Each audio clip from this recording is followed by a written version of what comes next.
हे hi guys, तुम्हाला parcels बघून तर कळालंच असेल की मी भरपूर शॉपिंग केली. हो गाईज, मी आज ती तुमच्यासोबत शेअर करते.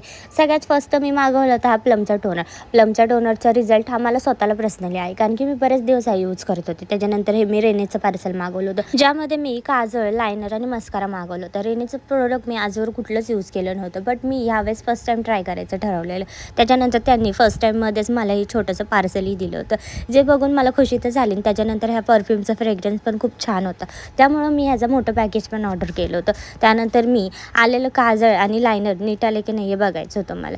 ते मला त्यांनी सांगितलं होतं की 24 आवर्सचा रिझल्ट आहे, म्हणून मग मी माझ्या हाताला लावून 24 आवर्स ठेवलंही होतं आणि त्याचा रिझल्ट मला चांगला आलाही आहे. त्याच्यानंतर मी मागवलेला हा मस्कारा ओपन करून बघत होते. ह्याचा ब्रश जरा वेगळाच होता, बट दीदी म्हणली ह्याचा ब्रश असंच असतो. त्याच्यानंतर मी नेक्स्ट पार्सल मागवलं होतं, हे मार्सचं प्रोडक्ट होतं, ज्यामध्ये मी मागवलं होतं हा कॉम्पॅक्ट हा मी माझ्या शेडचा मागवला होता. त्याच्यानंतर मी ह्याला ओपन करून बघ, कारण की मार्सचं पण प्रोडक्ट मी फर्स्ट टाईम यूज करत होते. जसं मी आता नवीन प्रोडक्ट यूज करायला चालू करणार आहे, कारण की मी लवकरच माझ्यासाठी एक छोटीशी वॅनिटी बनवणार आहे. मार्सचं एक कॉम्पॅक्ट पण छान आलं होतं. त्याच्यानंतर मी नायकाचं एक पार्सल मागवलेलं, ज्यामध्ये माझी फेवरेट सनस्क्रीम होती, कारण की ही सनस्क्रीम लाईट वेट आहे आणि मी याचा रिझल्टही पाहिला. जर तुम्हाला यापैकी कुठल्या प्रोडक्टची लिंक हवी असेल तर नक्की मला कमेंट करा. ओके, बाय, भेटू नेक्स्ट ब्लॉगमध्ये.